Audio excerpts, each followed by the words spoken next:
Record. Hit record. Welcome everyone to our virtual Young Israel West Hartford. It's a pleasure to welcome everyone and a very special welcome to our guests. And we're really excited for this conversation tonight. As I mentioned before, a very special thank you to the Jewish Federation of Greater Hartford for lending us this virtual space and this webinar forum. Just to remind those of you who are just checking in now, this is in webinar form, so you can hear us and see us, but we, unlike a regular Zoom, cannot see you. If you have questions, you can either click on the bottom there with the Q&A and type your question in, or you can chat to us and send your questions that way as well. And the Q&A actually has space to ask a question anonymously, even that we can't see who's asking it. So please feel free to make use of that feature. I'm really excited to bring this program to our community and to bring professionals into our space to help share their expertise, their wisdom, and their training on this.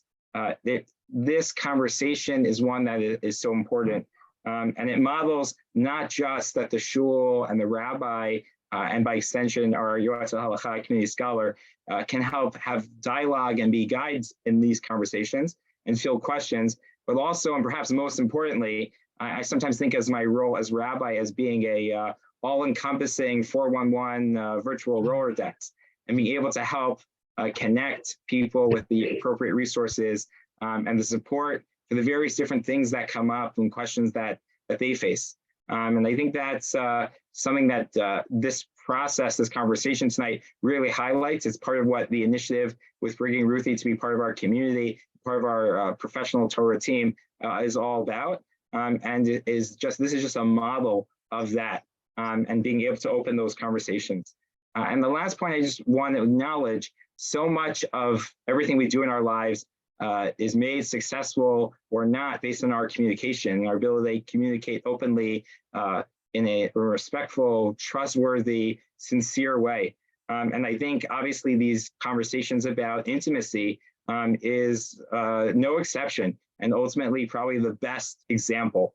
And we're excited to set up a structure here. We're able to invite both men and women to be part of this conversation. So I think when it comes to these things, sometimes you have one spouse or the other sort of carrying the question or bringing back the dialogue. And it's really something that through all of Torah Mishpacha and the opportunity and the structures of family purity, it's really something to bring the couple together and not to be rest on one person and the other. And I think this conversation models that as well. So much in Judaism is about the way we engage. On the one hand, a relationship between a husband and wife is the highest form of Kedusha, of holiness. Without that conversation, without that guide, without that communication and that sanctity, you pronounce it a little bit different and you have the word Kedesha, which is very much not a holy endeavor. It's the Hebrew word for prostitution. And so we recognize just how important our intentions, our engagement, our communication in these processes really make the difference of imbuing all of these relationships, all of our relationships and our engagements with holiness, and especially the most important relationships we have in our lives with our spouse. So with that, I turn it over to our wonderful community scholar, Yoetzet Halacha Ruthie, to introduce our program, introduce our guest, and to kick off the evening. Thank you, Rabbi Brander. That was a beautiful intro. So I'll tell everyone just initially why this even came up. I was doing a refresher series for just women in the community, and I thought the last session, which was in person when I visited for Shabbat, was about the hashkafic view of sexuality and intimacy. And I really wanted to bring Rachel in for the clinical side, for talking about it on an educational level, for talking about it on a professional level. I am, as a Yoetzet, we are it's not just halacha that people come to us with, that people talk about sexual challenges, infertility, medical, emotional, all these different things. And that's where I love to bring in other professionals, because we are trained in the halacha. We're not necessarily trained in all the other areas. So then I I called Rachel and I asked her if she would do this program with me. This is actually not our first program that we've done together. And I was thinking like, okay, we'll just do an open question answer session about like, here's a question about sexuality and intimacy and relationships, and then she can answer and we can just gain from her wisdom because she has so much wisdom. And as we were talking, we realized that the educational aspect and just doing an overview of sexual function and relationships is almost insufficient because it's such a broad topic and everyone is in very different places and coming from very different backgrounds. And as we were talking, and even Rachel at some point had said, like, I wish people we could just record sessions of what the planning is because it's so fascinating. And we thought, actually, let's. You're saying our conversations. Oh yeah, our conversation. Right, our planning conversation. Our planning. I didn't mean therapy. I didn't mean therapy. Oh yeah. Rachel's very professional. Clarify that. Yeah, that what goes when someone asks a question, what's going into the question, which is something I get professionally. If someone asks me a halacha question, there's so many follow-up questions for context, and that's the same thing Rachel goes through. So I would like to introduce Rachel. Rachel is a licensed clinical social worker specializing in relationships, sexual health, and trauma. She works in Manhattan with individuals and couples and feels privileged to present to communities, educators, and mental health professionals internationally. Rachel is passionate about opening up conversations around real-life topics and utilizing social media to promote mental health awareness and help people feel less alone in their common experiences. You can follow Rachel on Instagram. She's got really awesome posts, sometimes small, short videos. They're awesome. She has been clinical director of the Layers Project magazine since its launch in 2017. Another thing that's really beautiful and important to check out. And edited Layers, Personal Narratives of Struggle, Resilience, and Growth from Jewish Women by Shira Lankin Sheps, released in 2021 by Coram Publishers. Rachel lives in Teaneck, New Jersey.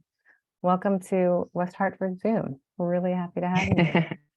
Thank you so much. And it's great to be here. In fact, when Rabbi Branzer shared the different states that people were tuning in from, a part of me was like, no. It's like I could pretend that like that we're just having a conversation that people are eavesdropping on. I had a list of I'm going to focus on Rachel. Go pretend. Yeah, I mean, I think there's amazing opportunities today using Zoom to have these conversations. I think that the nature of sex and relationships is indeed very private, and how people can get access to information. I think one of the most common questions people have is, am I normal? And this goes not just for relationships, this goes for many life experiences.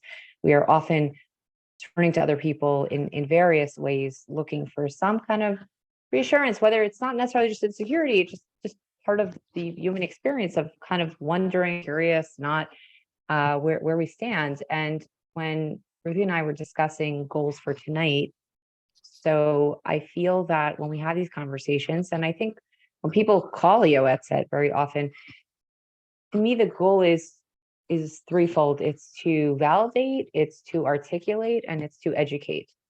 I think that there's a lot to be said about feeling like something we are dealing with or have experienced is something people deal with and go through. Totally. I think there's a lot to be said about when we can articulate and have language for our experiences. I think just language itself lends itself to a lot. And then the educate piece in terms of, and educate doesn't necessarily have to mean the textbook dry information. I think educate can also be the ability within ourselves to learn more about who we are and what we need. And just, I could share that as a speaker, one of my challenges has often been that because relationships are very private and sensitive, people sometimes come to events hoping to get their anonymous questions answered. And I went through a period of time where whenever I get feedback after lectures, I would get, thank you so much for talking about this. You talked about things I've never heard about. That was so helpful. But then I'd also get people saying, oh, I was hoping that you were going to this is more of a 101. I was hoping you were going to take it up a notch.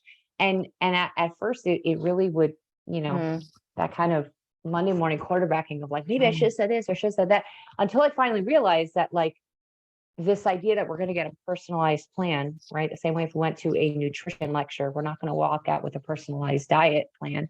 And if a nutritionist says eat 3 meals a day, there might be people in the audience that actually need to eat 5 meals a day. Like, we're not going to get that stuff. So but I'm happy that we can have this conversation, that people can do it from the comfort of their own homes.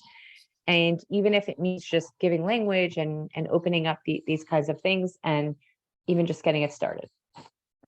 So thank you for having me here. 100%. So the layout of the evening is that we chose 3 kind of broad questions hitting on different aspects of, I guess, mostly Jewish marriages. And we'll kind of dissect and talk about each question. Before we do the questions, I wanted to ask you, as an Orthodox therapist, how do you— By the way, whenever people ask that question, I feel myself clenching up of like, oh no, what are they gonna ask it? You're welcome to pass or change the question.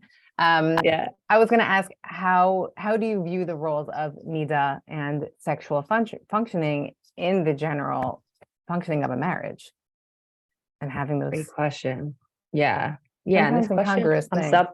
This question comes up regularly because when I train college teachers, this often comes up in terms of the overlap, but also how it's taught. I think there are many people that when they hear about nida, they might have been taught it in a certain way. The way I look at sexual functioning, I'll start by saying how I view sexual functioning within a relationship, because I think we often talk about nida sometimes more than we talk about like permissive sex.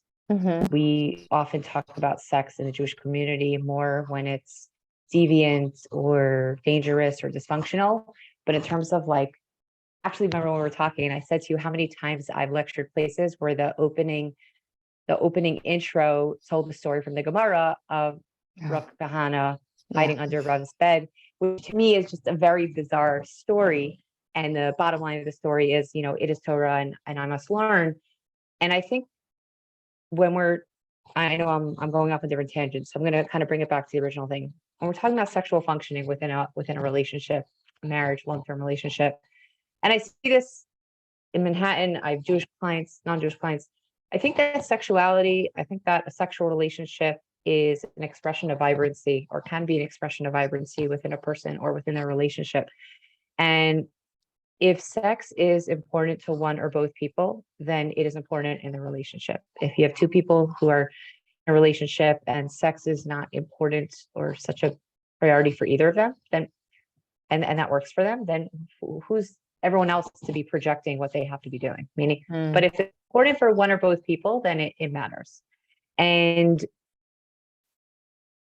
when we're talking about a healthy sex life, so I think a healthy sex life has the capacity to provide a certain level of brightness in a relationship.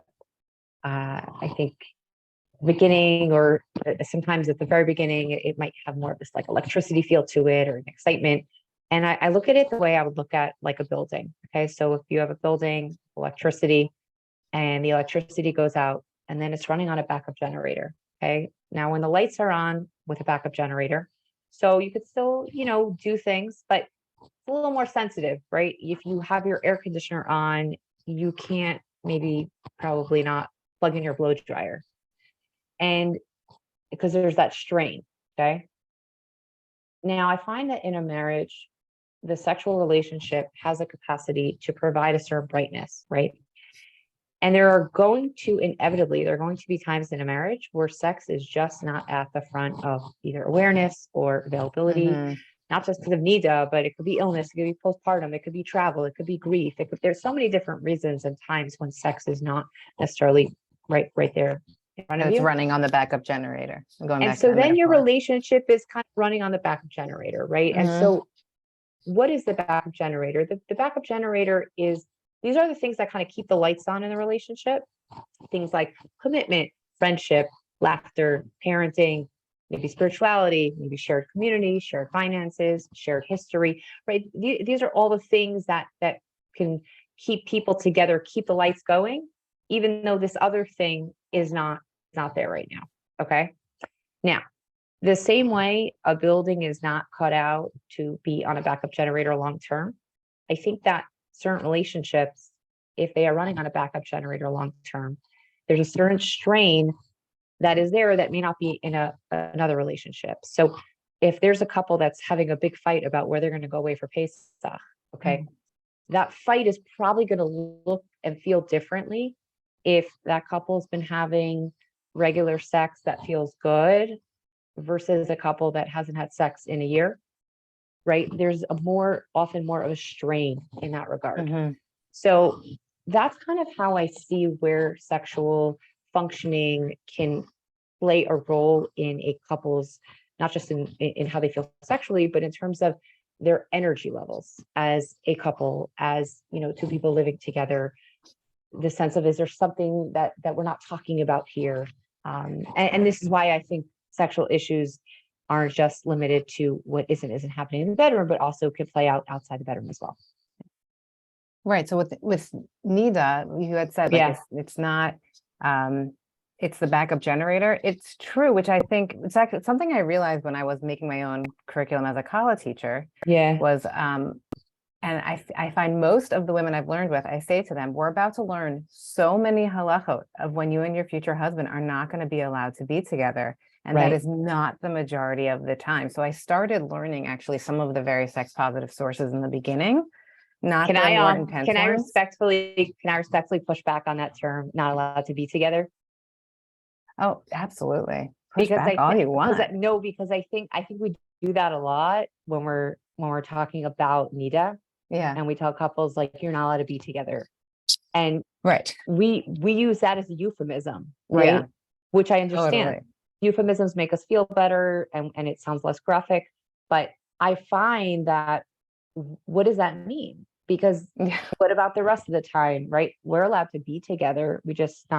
Maybe just not sexually. All the more so. So again, I don't want to sound like I'm biting your, I don't want to bite your head off, but it's something important. I notice it with myself also sometimes, but I'm saying, if a couple is having an intimate moment, and then I'm like, wait, what do I mean by intimate moment? Right. Do I mean intimate, 100%. Like they're sharing an inside joke? Right. Are they there's a lot of things of an intimacy for me. Right. So so we were talking about the piece of how that plays out, right? Well, just that Nida is not, it's not ideal. And even in Halacha, there are loopholes for a reason. For a stain to make a woman tameh, there are all these loopholes written in from Chazal, because they said we don't want women to be in Nida all the time. So we have to make sure this makes sense. And that's why we have to look at colors, and we look at the source, and we look at the position, because it's not ideal to always be running on backup generator. It's not holier to always be in Nida. It's part of the halachic lifestyle. Right. Sex is, a sexual relationship is supposed to be at the forefront of a marriage. Right. Which is, and I'm happy you're saying that, because I find that sometimes when Nida is taught to people, and I think Nida has the capacity, it's not an automatic, it's not a given.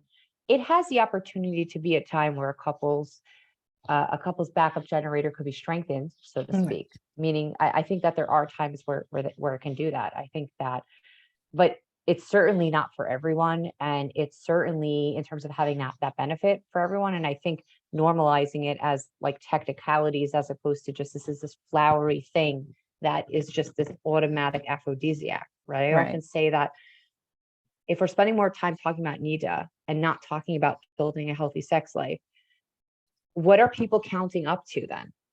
They're counting up to disappointing sex. So, this is a perfect segue into the first question. Hold on. I'm gonna put it in the chat so people can see it. That's actually perfect. Okay. How do I do this? All right. Does everyone see that? Excellent. Does everyone get that though? It says me to host and panelists. That means everyone? I see. Well, I guess I'm a panelist, so I see it, but it says to host and panelists. If anyone privately just messages me, you see the question? Ruthie, Yoetzet Halacha, Ruthie, I will connect it to everyone. Okay, perfect. Thank you. I wasn't sure. I haven't done webinar mode yet. Perfect. Thank you, Brander. So the first question is, although I look forward to being reunited with my husband after mikvah, I find the sex for me is actually at its worst, either soreness or lack of orgasm. Any suggestions? So So there's a lot to unpack here. What is kind of jumping out at you when you first hear or see this question?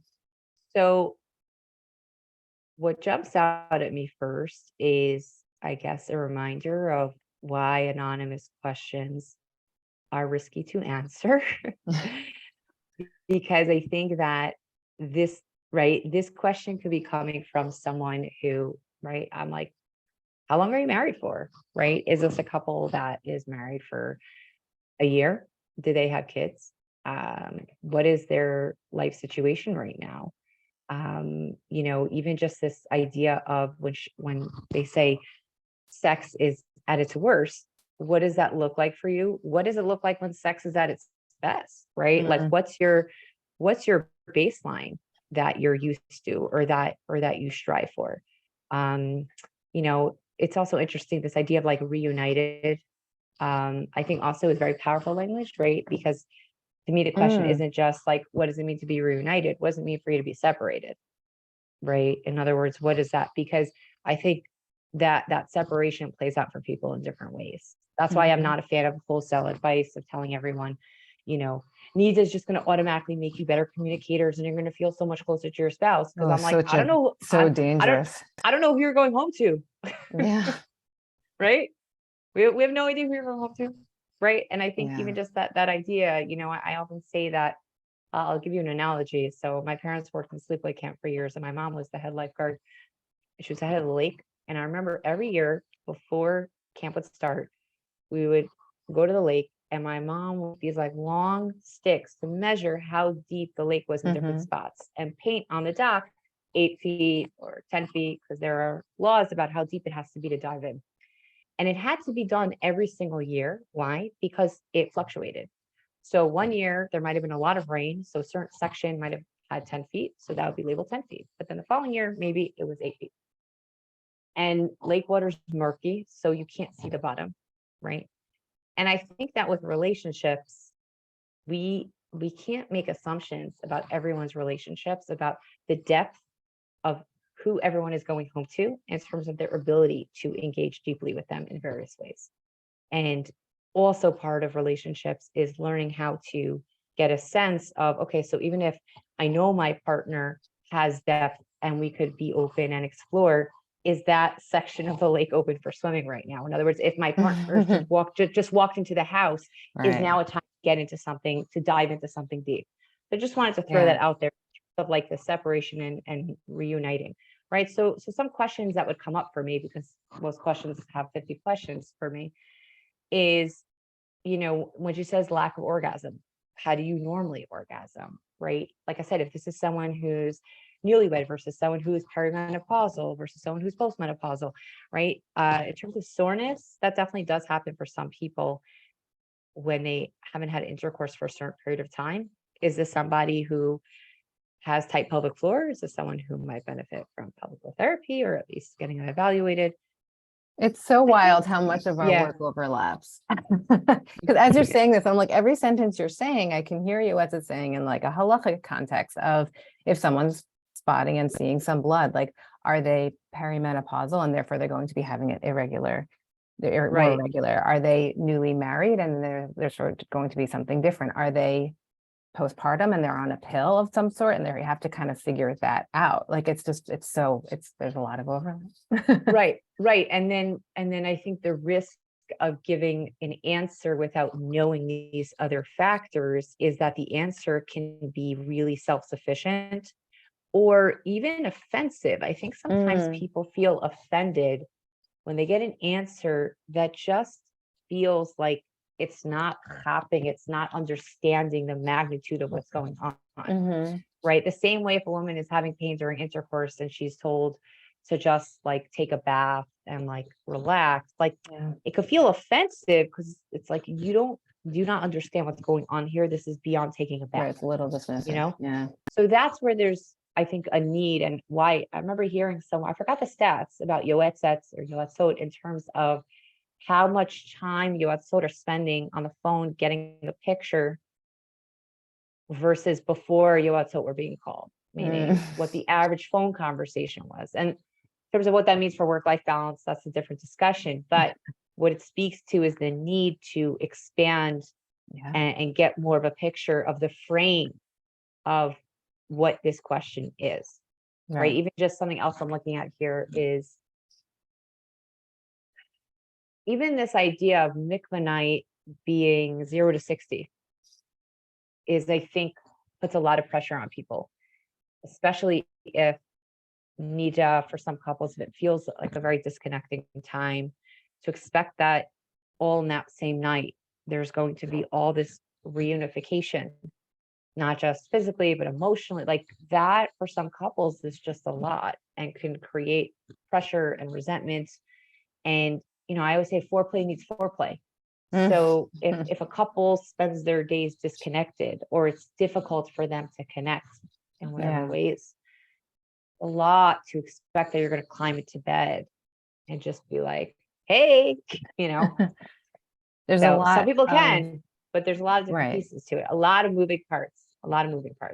When you're saying foreplay needs foreplay, so that's something that can, it's not just sexual. It's about communication and connection.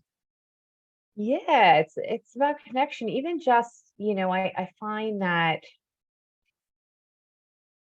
people talk about, you know, the term that's used for marital health or connection is often shalom bayis or shalom bayit, right? Like peace in the home. And I often say, like, on even a more literal thing, like shalom is say like hello or goodbye. Yeah. Like even most couples, what do your hellos and goodbyes look like when you leave the house in the morning or when you come home at night? If someone's looking at a screen, do they even look up?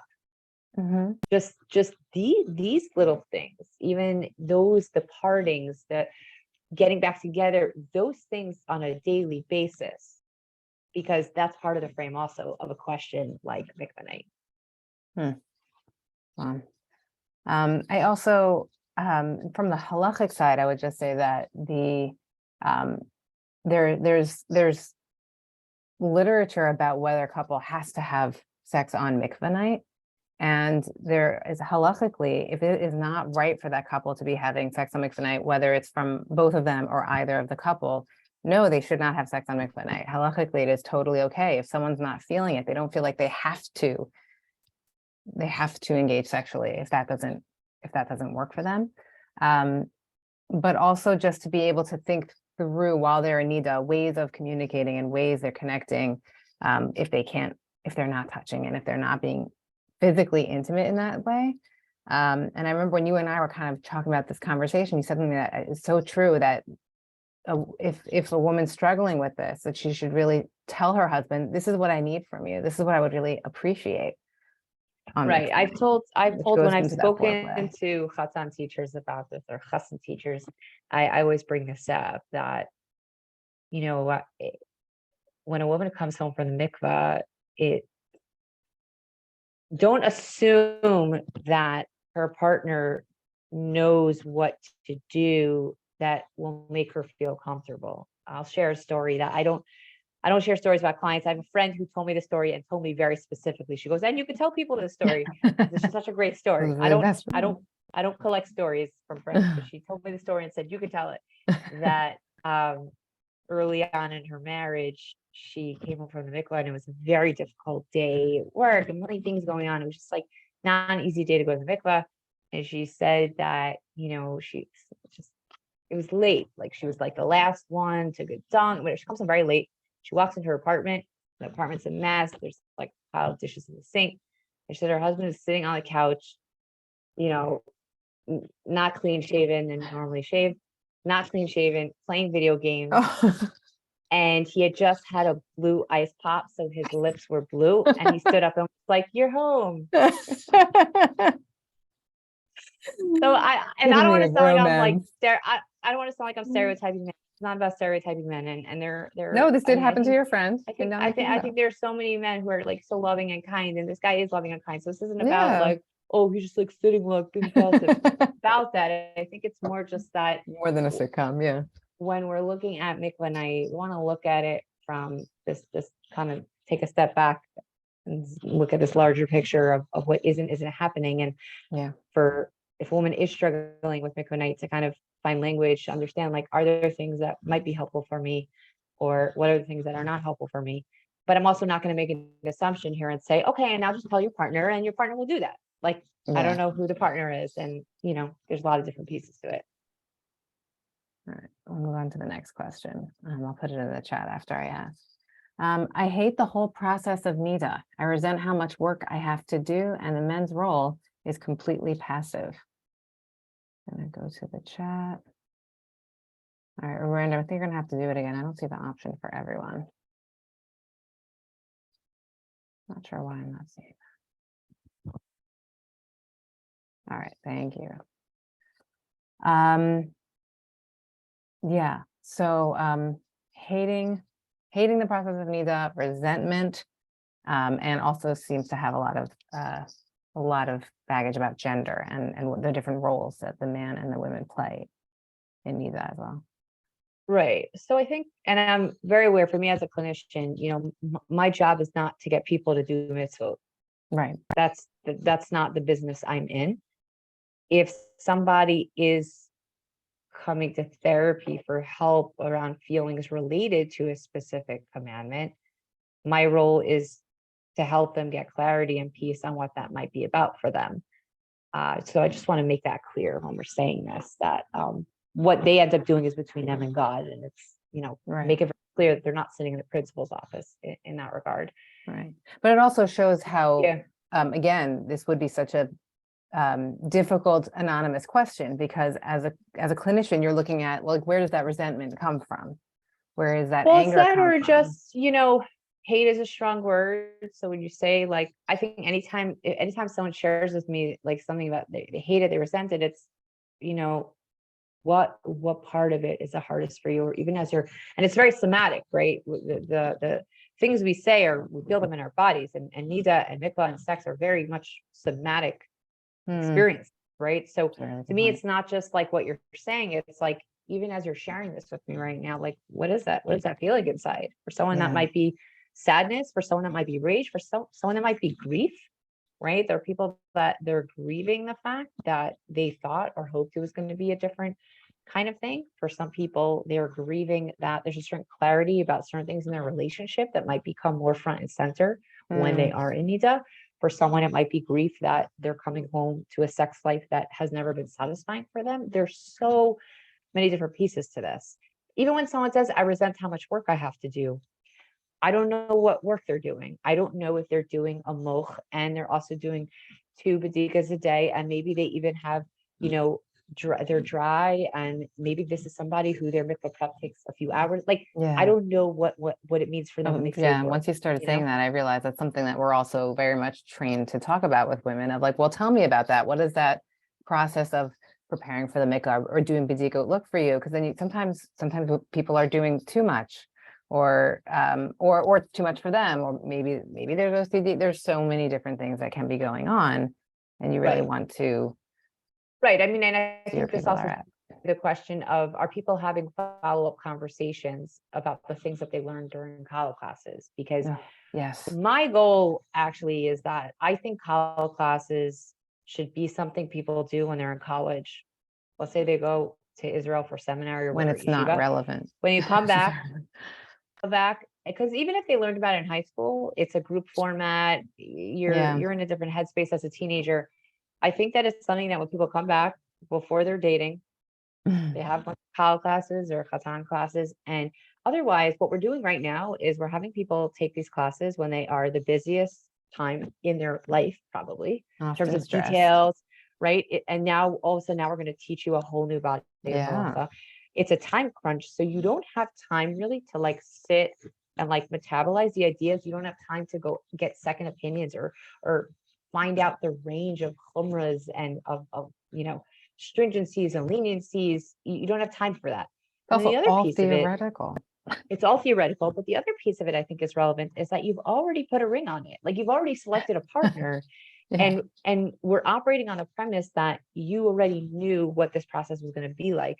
But the truth is, there are many people who don't necessarily know what the day-to-day NIDA thing is until they take their kal classes or chatan classes. And I look at that and I'm like, I think it's really important that when you're sitting on a date with someone, and if you yourself are already aware of what NIDA is, you're going to sit there not just thinking, am I attracted to this person? Do we want the same things? Do we like being with each other? All do our shopping lists match up? And that's a whole other whatever. But the question of also, can I see us as a team engaging in that kind of system? Interesting. Whatever level of need that the couple is planning to, or this person might be planning to keep. Yeah. And that's where I think we're missing something, because by the time people are learning about it in depth, they've already selected this partner. And I have seen, I do think it makes a difference. Interesting. When you look at partner selection through this prism of, I'm planning to keep these laws. Right. I'm thinking about that. I'm also, as from my Yoetzet lens, when I see like I hate the process of Nida, I have found, whether it's through Yoetzet or Kala teaching, that people really struggle with very different parts of it. For some people, Harchakot is very difficult. For some people, it's the 0 to 60 mikvah night. For some people, it's the actual mikvah or standing in front of a naked woman. I mean, it could be so many different. Being told if you're kosher or not. Right? Yeah. And it's funny how some people are totally not affected by that. They're like, yeah, I have no issue with that. I find this aspect frustrating. In terms of the men and it says the men's role being completely passive. So I think this is also extremely personal in terms of how a woman initially relates to the mitzvah of Nida in general. Right. Bracha Rutner has been Yoetzet for years, and she wrote up this great piece, which I share all the time. I shared in the refresher about the different ways that women, from the thousands of questions, she boiled down to 5 ways. Kind of sounds like the love languages, but the 5 ways that women relate. One of them is just, it's a pasuk in the Torah. It's practical, so I have to do it.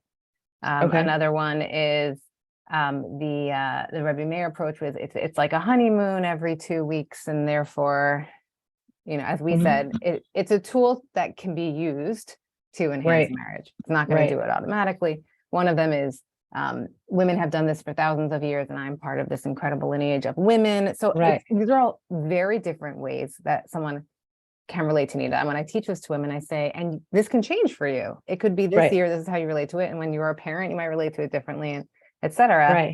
So that also will inform them of what do they find challenging about Nida, and like how can they work with that, because it's so personal. Yeah, for sure. I think a lot of this is such a personalized experience about how people relate to it. I also think it speaks to a certain loneliness that some people have of just going through it. How were they taught about it? Were they taught about it from this frame of secrecy or a frame of privacy? And I think it should be private. Like I joke that if I were to write a book about mikvah, I'd call it A Trip to CVS. Because people have a cover story. And and so I think there is something very powerful about someone being private, but I also think that things can lend themselves to the shame piece that can come up for people around sex. Right. I always say, like, in some communities, people are scared that others will figure out that they are in Nida. And there are some communities where people are scared that people will figure out that they're not in Nida. Oh, so interesting. Yeah. So it's just culturally, and I work with totally. Hasidic people. It's just very fascinating to see people's fears of if their kids are going to know that it's very interesting what comes up. I mean, you mentioned the love languages. I think Nida is definitely a time where this comes up. And I will say about love languages, the whole concept of love languages were popular. It was popularized by this book that came out in the mid-90s. And what's happened is that it's kind of evolved into this thing that people talk about as like they were born with it. Like it's a I'll do a quick recap. Love Languages is by I think it's Gary Chapman. He's a pastor. The pastor and a therapist, and he's spoken to thousands of couples, and kind of the way that's why I said the similarity to Bracha Runner, because he's spoken to so many people, he boiled it down to 5 languages of love, and that people are each person is more prone to a certain type of love language. So there's gifts, words of affirmation, physical acts of touch, service, acts of quality service, time, and quality time. There you go. You can Right. take it, you can go online, take a quiz. This is very popular in the I'm Yoetzet world. I'm a little anti-establishment with that stuff because Yeah. I find that it kind of oversimplifies things a bit in a way that I think can be limiting. I think I'll tell you very quickly what I think are some of the things we need to ask ourselves about love languages. Number one is, do I think that it's fixed and not like I'm stuck in this spot and this is just how I am? And the truth is, many people, when you think about different relationships you've been in, different things meant different things to you. So it's not necessarily the same all the time, and it's not necessarily the same in a relationship over a lifespan. Okay. I think another issue with it is that touch is used as this like umbrella to mean, like, touch can mean a lot of different things. So when I hear someone say, oh, it's so hard, me, it's so hard because my husband's love language is, we can't have sex with him, and his love language is touch. And it's like, I've seen couples where the husband is saying something like, this is something I've heard enough that I could share it here. I talk about patterns, not people. It's very important to me that if someone sees me, that they're not going to feel like I'm talking about them live or writing about them. Is that sometimes many women have gotten messages both within the religious world and not religious world that men are pigs. They just care about sex. That's all that's important to them. And then sometimes people get married and let's say the woman is having painful intercourse or she's just more distant, and he says like, you won't even hug me. And she'll be like, I didn't know you even care about hugs. Like, I thought you just care about sex. Like, and it's an actual surprise for people. They're like, oh, men also want to be held and, feel close to someone. And it's not all about this, like, he's so horny. Like there needs to be more nuance about the way we talk about touch, about wanting touch. It doesn't mean that you're needy and things like that. It's very human touch. Another issue I find with love languages is this idea of like acts of like gifts. I just feel like it's like the most first world, like, like I need my spouse to give me gift. Now, listen, I understand there's certain families where gift giving has a lot of, meaning to it, and as opposed to others where it's not a big deal. But I think it's important when people are talking about love languages that they're not projecting onto their partner their own history, attachment stuff from their background that they may or may not have dealt with. And then they're projecting it onto their partner to kind of heal those wounds for them, because no partner can heal all those wounds. And the other issue I find with love languages is that it adds an urgency to like everyday life. So it's like, oh my gosh, like my wife's love language is flowers, and I have to get her flowers every Friday before Shabbos. If I don't get her flowers, she's not gonna feel loved. And oh my gosh, I don't want to make my wife not feel loved. It's like, whoa.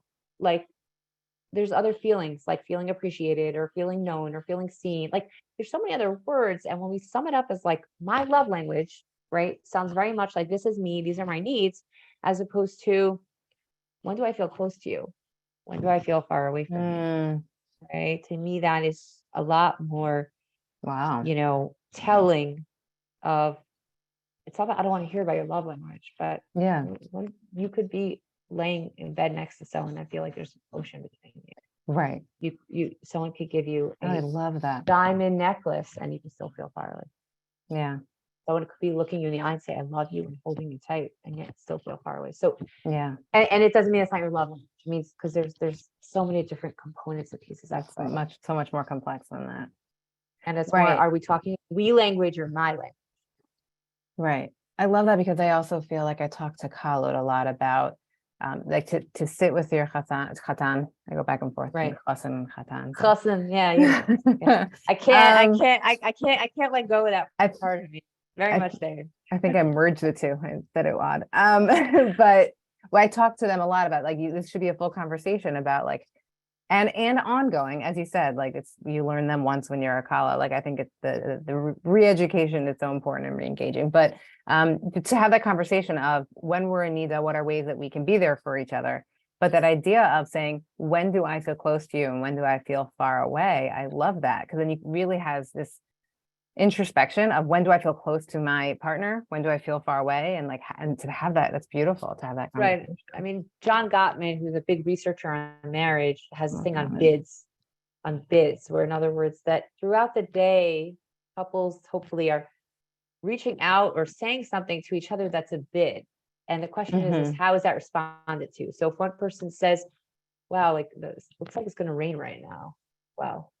And their partner's just like sitting on their phone, doesn't even hear the bid, or it's just like, oh yeah, versus that feeling of, oh yeah, shoot, like we should probably bring in the lawn chairs, right? Something like that just feels very benign. Actually, there's a whole other connection. I heard what you just said and I'm responding to it. I think that's one of the challenges right now with technology is that we're muting our attachment antenna and we're missing these bids from partners. And this, by the way, is so much more than Nita, because bids is something that is every day of a relationship. Right. So subtle. But you're missing those subtleties that become bigger. Yeah, every marriage has such a own unique story to it. Like I had this idea the other day, like I'd love to write a book that collects anonymous stories of wisdom people have learned over the course of their marriages. Because I was thinking about it, like people are married for all these years and they've learned a lot of lessons, hard lessons.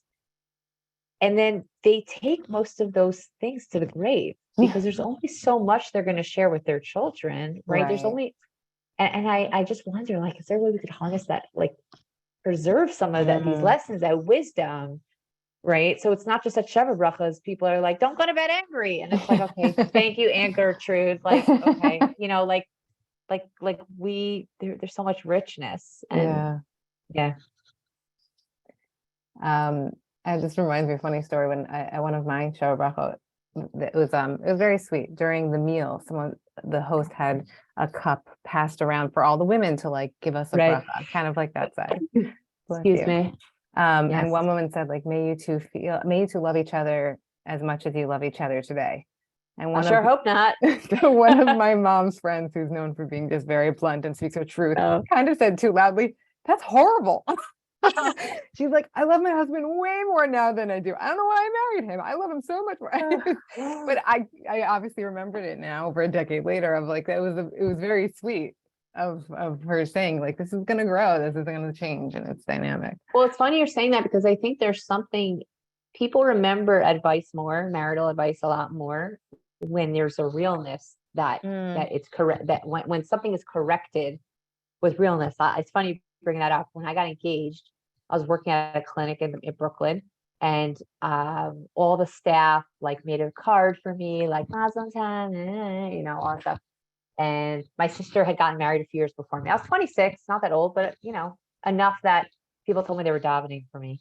But and I still remember the card, you know, everything was like, Rachel, I so love you, it's so happy. And then I see this one note that was like, dear Rachel, don't jump, from Alex. Don't what? So I go to don't jump. Don't. Or it was don't jump ship or something. It was don't jump ship. Sorry, don't jump sounds. Yeah, it was don't jump ship. And I went over to him and I'm like, thanks. Because you listen to me. And he's like, you know, people, especially in the religious world, they don't talk about the realness of marriage. And he goes, obviously there are times where maybe a relationship is not working out and it needs to be dissolved. He's like, but no one's talking about that there are going to be challenges, and there might be times where you're like, you want to jump ship, or you want to wait, or you wake up in the morning and say, I don't know if I could do this. He goes, that's normal. It happens. You keep working through it. Any big decision you make, you're going to have second thoughts about it at times. He goes, and yes, there are times where it makes sense to part, but you know, just hang in there. Do you think I remember the details of all the other little notes I got on that card? No, but I remember that one because there's something refreshing when people are just normalizing and telling the truth about something. Actually, that's a great lead into our last question. You keep doing that. You're keeping us on. A lot of this is just so people know, a lot of this is off the cuff. So this is not like, oh, we're gonna pretend that, you know. No, I find that it's a little more boring when it's very scripted. I also kind of am pretending that nobody else is listening and that we're just having a conversation. There are points where we're talking and I remember like right there, we're having this live here. No, I got to be careful also. That's a reminder, especially it's that hour at night. So these were basically kind of like two statements that received anonymously, and I've also heard a lot as a Yoetzet and in teaching, and it's just about the about male and female pleasure and function. So I'm going to again send it to Rabbi Brander to send to the chat because I'm still apparently inept at this. So As a man, I find it frustrating that it's difficult to find accurate information about male sexual experience and possible insecurities around performance and function. So that's one side of the coin about from the man's perspective. And then the woman's perspective, which I definitely hear more just because I speak to women. And I am a woman. I imagine women are more comfortable talking about that with a woman. As a woman, whereas male orgasm seems more straightforward right off the bat, I felt like I had a lot to learn about female orgasm after I got married. Movies and media seem to portray it one way, and it took a lot of research and experimenting to learn about female pleasure. Yeah. The second approach is definitely something that as a college teacher, I think in general, just like sex education in the form world, college teaching, I hope Khatan teaching, I hope has definitely moved a lot. And I spend an entire class on just on anatomy and sexual function. Right.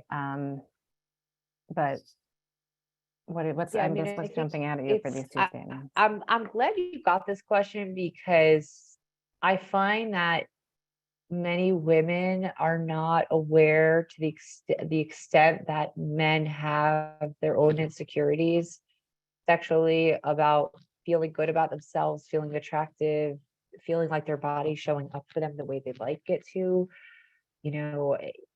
just the idea of, erections and all these things, these bring up so many feelings for men. And I find that many men have shared that they wish that was more seen and not seen as a weakness, that having these insecurities and wanting to feel good and wanting to feel that not just the person they're with is, enjoying sexually, but wants to be there and I think even this idea of how often should a couple have sex? Okay. So this is a question that I'm often asked about frequency.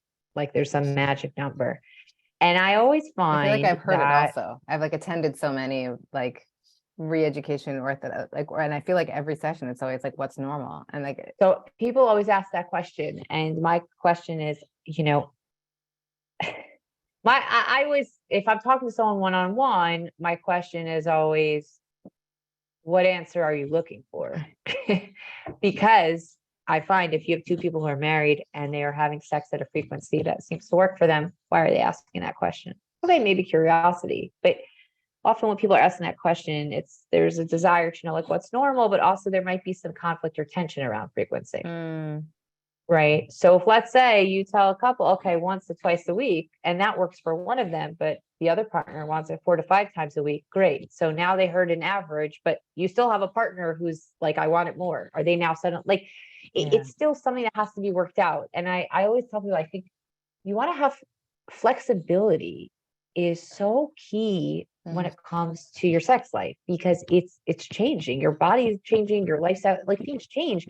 So if a couple says like, our normal is we must have sex twice a week, no matter what. Like, I'm not saying that like it's bad, but if it's going to affect their confidence in their relationship, if they go through stages where it's less than that, then I don't know. I think, I have the other piece of this is that what does initiating look like? So for some people, if they have a schedule when they have sex, that's helpful for them because they know, okay, these, Tuesday night and Saturday night, we're going to have sex. So they go in and plan their schedule around that. Some people are like, oh my God, they're so not romantic, schedule sex. But I don't know. My feeling is that if someone is like, oh, but like sex should be spontaneous, but like spontaneous sex isn't happening, or you're not a spontaneous person. If you're not a spontaneous person, then spontaneous sex just may not be in the cards right now. That's not to say that people's sexual personalities are identical to their regular personalities. Certainly, like there are people that they depart in that way. But I find that in general, for many people, it's not that far off in certain ways. So it takes a lot of self-awareness and also looking at saying, is something working for us? Or is there an unrealistic expectation? In terms of, or even just this idea of people saying, okay, but like, we just need to go on vacation and just then everything will be fine. The way I look at it is sometimes your phone's not working well and you just turn it on and off and that resets enough. But sometimes there could be a bug and there could be other things that are going on where just the reset's not going to. You have excellent Do metaphors. the job. It's like a thing I have my brain. That's this how it idea. works. That's how it's. It's just how it works. It was Yeah. weird when I was 9, but now the therapist is helpful. So Great. I'm happy that now it's normal. Talk about how my normal, right? Exactly. Yeah. So go back to the question. I'm happy you brought it Yeah. up. And I think this speaks to the shame and loneliness that can happen for men as well. Yeah. And talking about sex is not easy. There's a lot of things that come up for people. And following up with a Chatan teacher can also, for some people be anxiety provoking.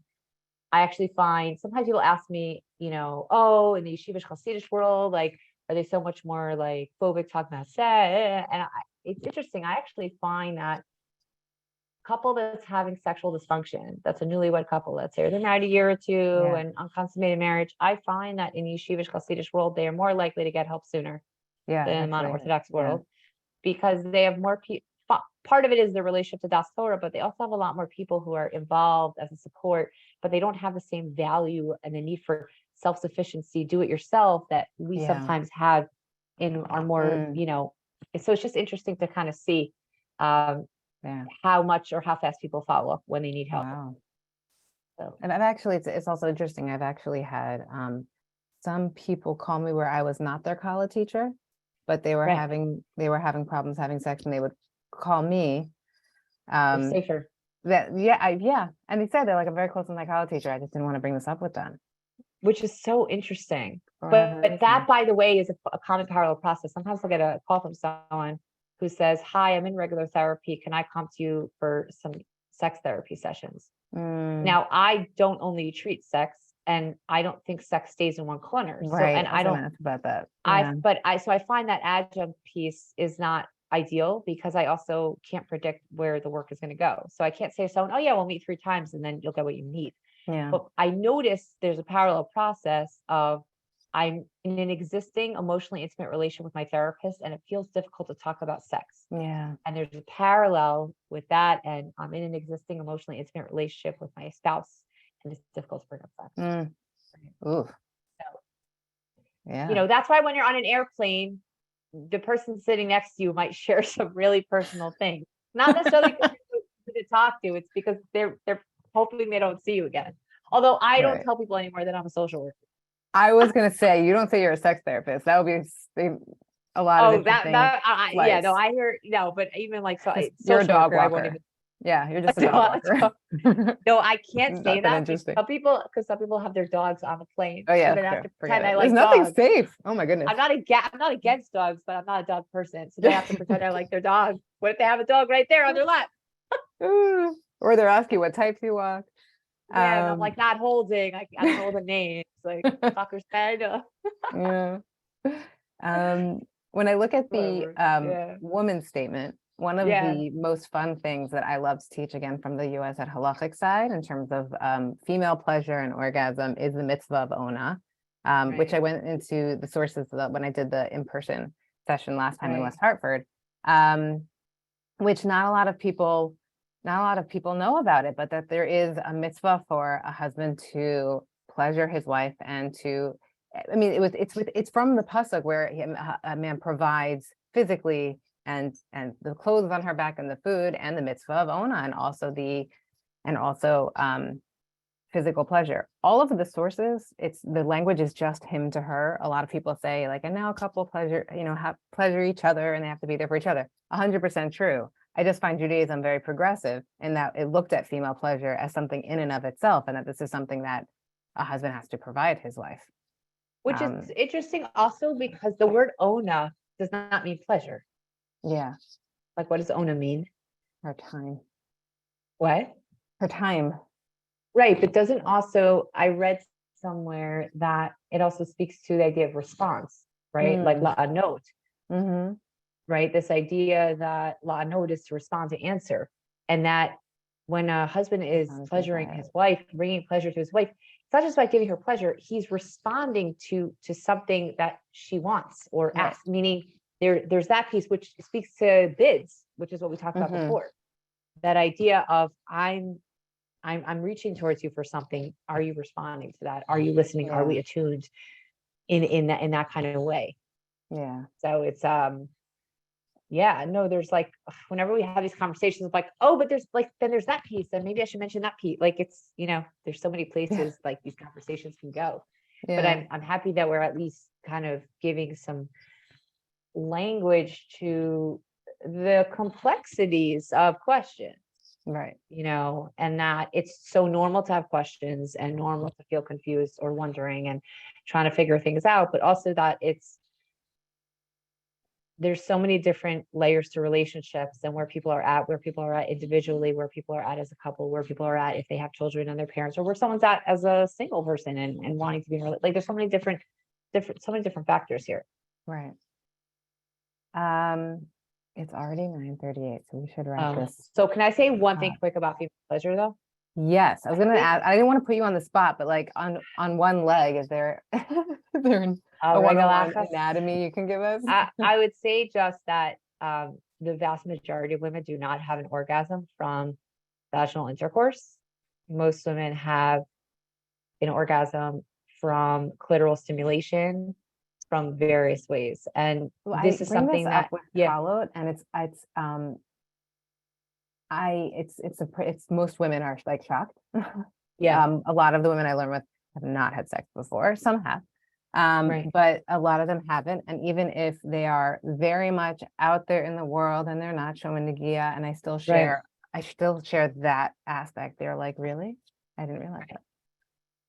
Right. And so for some people that can be a big letdown in that, even if they've experienced orgasm in the past or by themselves, whatever it is, for some people, there was a certain like fantasy of what, orgasms were going to be like with their husband. Mm-hmm. And that's not to say that women can't have an orgasm from intercourse alone, but even just knowing the statistics, I think the fact that a lot of movies and books have fed into that, it's helpful also for people to even ask themselves in general, not just what are the sources of education they've gotten in the past, but are there things that they're continuing to consume, especially social media, that are the things that they're continuing to consume that might be feeding certain myths, that are feeding certain expectations, that is feeding certain disappointments in their relationship. I was re-looking at the question again. Yeah. Meaning just even I say people like, meaning if a woman is spending half hour on Instagram before she gets into bed with her spouse, if Instagram is a good pregame for her, right. Yeah. But if for a lot of people, Instagram or other types of social media, or even just watching the news, like these things can really be a downer for people, or just, it's not even just anxiety or jealousy. It just mutes certain joys or attachment or connection or intendedness for attachment. Do you see like media and movies improving at all in terms of the woman's experience? I actually, sexual pleasure. So first of all, I think media is improving in terms of just showing different bodies. Yeah. That's for sure. In terms of women's bodies, I mean, growing up in the 90s, Kate Moss, meaning I think there's something very positive about the fact that things are shifting. Something positive about the fact that male emotions and vulnerability, that these things are becoming much more acceptable for people to talk about. The fact that athletes and mental health stuff, like these things are definitely, I've seen a huge change in that regard. I think though it's at the same time though, the intrusiveness now of social media and technology is bringing unprecedented kind of distraction, this distance, and we're connecting virtually, but we're not connecting as much viscerally and feeling the resonance of being close to other people. So, but that speaks to a larger shift in community. Like there was a book, Bowling Alone, in the late 90s, this idea of, just community shifting. And I think that this has affected marriages as well, because we need a village, we need connection, and these things all are at play for us. Oof, gosh, terrifying. I'm gonna wrap up. You had shared this awesome quote from Esther Perel with me. So Esther Perel is actually she's a Jewish therapist who speaks a lot about relationships, and one of her specialties is infidelity. And actually, just recently, I was sharing her name with someone through Instagram, and they were but they were like, oh, she doesn't have a last name. Like, I thought it was like Esther Perel, like she's like a base yakko. It was very cute. Anyway, yes, Esther Perel is very captivating. She's a very captivating speaker, and I actually think that she's really challenged America in many ways. She has a podcast also. I think that. Yeah, and again, some of her, I'm not endorsing every single one of her opinions, but there's, she's definitely taken the mental health world to task about certain things that people have just kind of accepted as is. This is the quote, which you had said it from memory, so I don't know if this is exactly what you were thinking of, but I said, in the West today, most people are going to have 2 to 3 marriages, 2 to 3 committed relationships in their adult life. It's just that some of us are going to do it with the same person. Yeah. So I love this quote because I think that she's really normalizing that relationships change. They go through new chapters. There's when it first starts, and then if a couple, they're trying to have kids, and if they have kids, and then those kids are growing up, and hopefully those kids find their own paths and maybe move out of the house. Like every stage of life in a relationship is going to have adjustments, whether those are hormonal adjustments, sexual adjustments, emotional adjustments, professional, religion. Like, thank God people are living to much older ages today. So you're talking about people possibly spending decades with the same person. There's going to be, shifts that happen. And so I always tell people, I don't think it's good or smart for us to have a goal to get back the way it used to be of, oh, let's get our sex life back to what it was when we were newlyweds, because that time has passed. People. And I think that having the goal be to go back, it's like, even if you could fit into your high school jeans, you're not back in high school. So I think there's that piece of, we're trying to like rewind the clock. Like, I look at it as more like, can we take the pieces of that felt good and your favorite parts of that, and what parts of you do you miss, but how can we today integrate that and develop new chapters, not just within your relationship, but within yourself and the way you feel and how you show up, not just physically, sexually, but emotionally in general. Thank you, Rachel, for your time. And I hope everyone who joined, I hope you felt the original, we said the goal, Rachel said, was to validate, educate, and articulate that every marriage and sexual relationship has challenges, has things coming up. There's so much education that every couple can probably have. And there's opportunities to articulate them and who to articulate them to. There's so many resources out there. So I hope if nothing else, everyone has felt at least one of the validated, educated, or articulated. Yes. Thank you. All right. Thank you, everyone. We're going to close out. Brenda, unless you have anything else you want to add. I don't. I just want to thank you both so much. Trying to figure out how to come back on screen. I see you on the top. I don't know if I think I'm back. I want to thank you both so much for this engaging conversation. I felt like we're eavesdropping in some ways. That was kind of what we were going for. Well, it's kind of what we were going for. We wanted organic, kind of natural flow, Yeah. I'm glad you felt that. I want to thank everyone who joined us. It was really wonderful to see all the participants. As we shared at the beginning, we have both a lot of exciting programs coming up at the shul, but also we're really honored that that we have these type of programs, and that our Yoetzet Halacha, Ruthie, is really part of our community. She's accessible in lots of different ways, both when she's visiting us in person, but also always available a phone call away or a Zoom link away. Absolutely. So I encourage everyone to take advantage of that and to be in touch. And whether it's topics that we covered tonight or any other sort of Torah engaged topic, we're here to support that and be part of that conversation, and continue to build the community of learning that we hope for. Yes, we Netflix and Shulman. I like that. Instead of Netflix and chill, I like that. That's the Saturday nights after the Shulman contest when we have all the leftovers showing. Um, No, I'm just like, I'm picturing a guy like asking someone out and be like, "Yo, we want to come over for Netflix." like you said, every relationship's different. When Yeah, whatever works. If that's My- your foreplay, no I'm kidding. Okay, but like that's great. That's cute. I love it. So thank you, everyone. Have a wonderful night, and Thank you. See you guys. take care, everyone. Have a good night. Bye.